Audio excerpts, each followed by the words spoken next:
ассалому алайкум бинандагони гиромӣ, барномаи иттилоотии пайғом манзури шумост. Дар студия бо шумо Муин Саҳтамуллоева ва коргардон Исмоилҷон Холов. Инак дар барномаи мо тамошо кунед.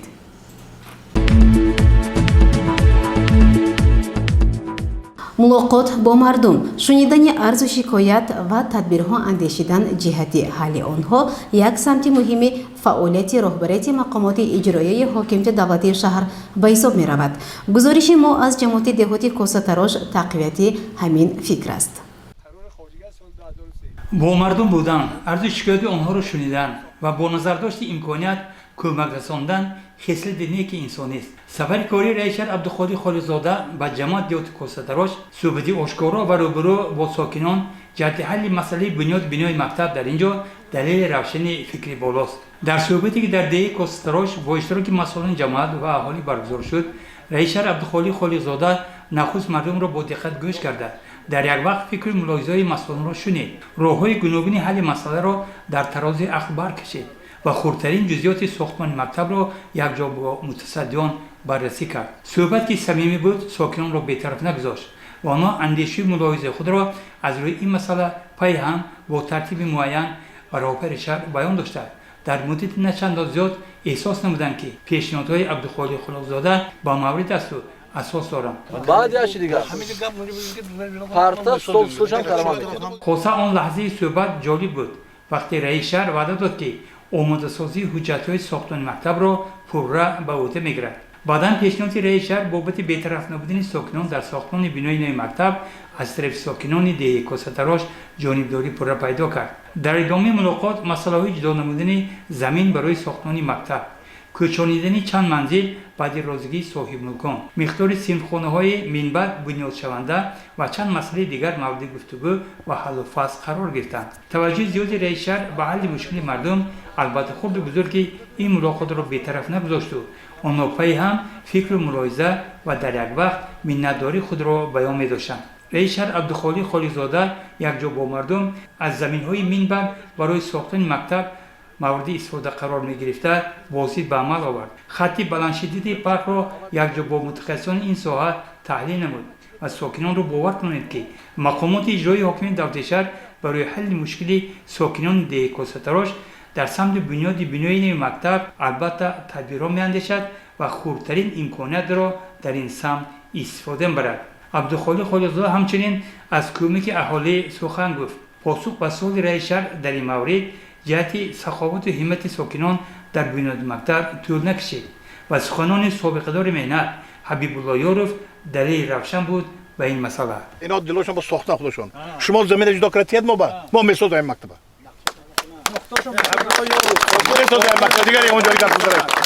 замина ҷудо кардед месозаем мактаба.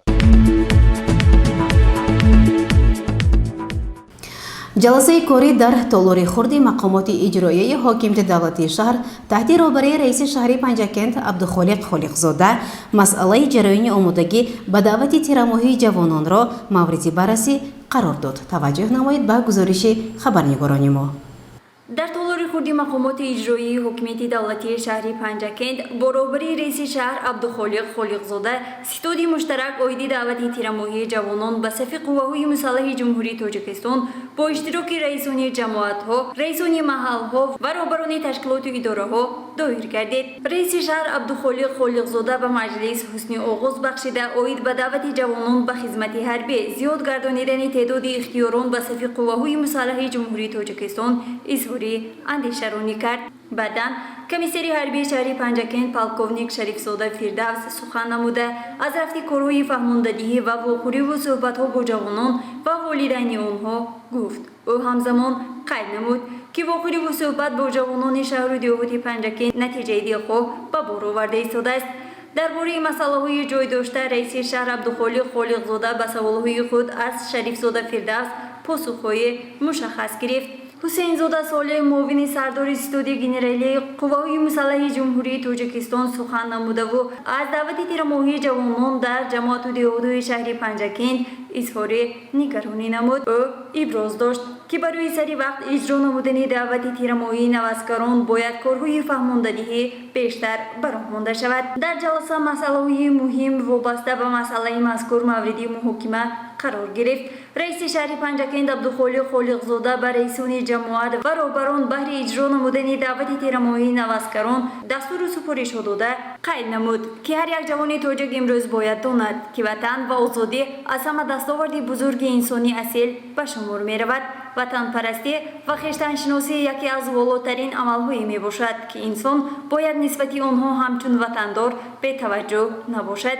جوانان ما را ضرور است که برای آبادی وطن عزیز و محبوبمان کمر همت بسته بهر گل شکوفی تاجیکستانی عزیز سهم گذار باشند. گزارش مرتبه رحمانووا و اسماعیل جان خالوف.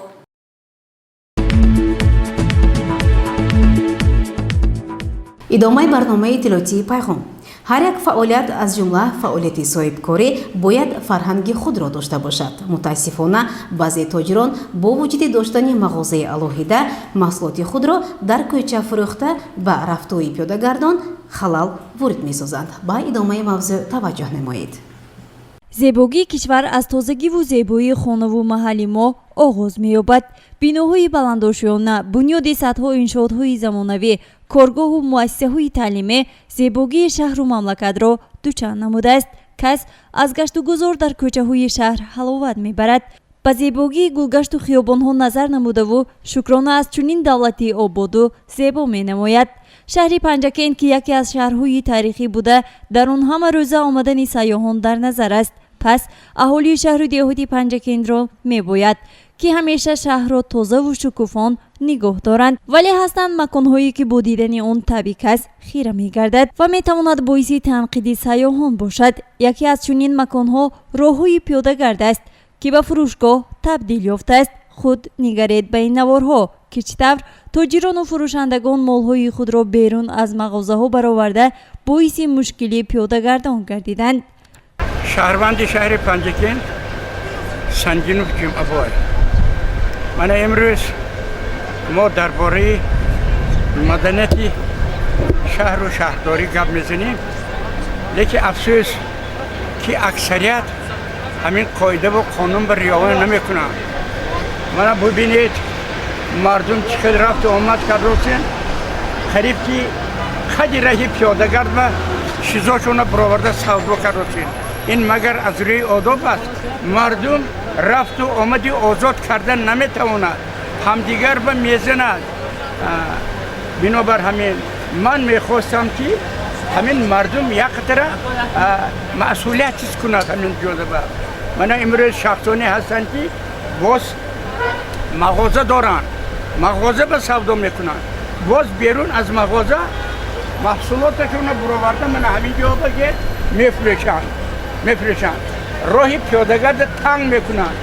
من دیده ایستاده قریب کی در خد راهی پیاده‌گرد محصولاتش برآورده فروخته. وقتی که ما درباره شهر و شهرداری گپ میزنیم، مهمانان بسیاری واردی شهری پنجکند میشوند.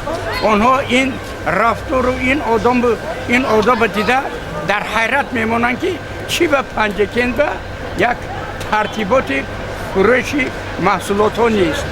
چند پیش درباره سوداگران سری راه گفته بودیم و ایشان از نداشتن جای در بازار شکایت داشتند. پس مغازه‌داران چرا مال خود را به کوچه می برآورده باشند که باید به این مانع شود و پیش راهی چنین بی ترتیبی ها را بگیرد؟ آیا نیست یگان شخصی مسئول که به این بی ترتیبی ها خاتمه بخشد؟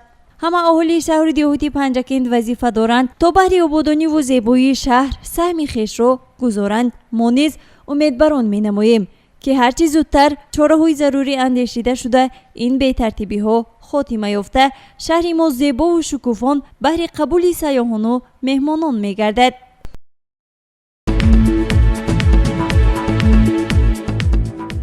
چرا سرعت کار در انشاءات مجموعه کتاب سست است؟ گزارش دیگری خبرنگاران ما علاقمند است به همین موضوع. توجه نمایید. дар радифи иншоотҳои ҷашнӣ бахшида ба 30-солагии истиқлолияти давлатии ҷумҳурии Тоҷикистон маҷмаи китоб низ дохил буд ва бинокорони трести панҷакентсоз бунёди онро муташаккилона оғоз намуданд. мутаассифона бо гузашти вақт суръати кор инҷо кашол ёфт. ҳатто рӯзҳое буданд ки дар иншоот умуман коргарон набуданд. хушбахтона имрӯзҳо бинокорон ҳарчанд миқдорашон кам бошад ҳам бо азму талоши зиёд инҷо кор мекунанд. рӯзи ба иншоот омадан низ набзи меҳнати илҳомбахш инҷо идома дошт.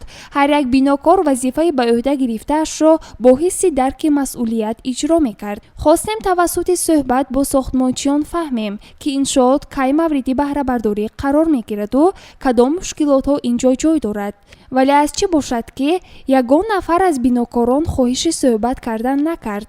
албатта ин хоҳиши худи онҳост, вале аз чӣ бошад ки роҳбарияти трести панҷакентсоз низ бо сабабҳои ба мо номаълуму ба худашон албатта маълум аз мусоҳиба худдорӣ намуданд, ҳолон ки тибқи моддаи 5 қонуни ҷумҳурии Тоҷикистон дар бораи матбуот ва дигар васоити ахбори омма ташкилотҳои давлатию сиёсӣ ва шахсони мансабдор вазифадоранд ки ба васоити ахбори омма маълумотҳои заруриро диҳанд. гузориши Сабрина Акрамова ва Шоҳусайн Солиҳов.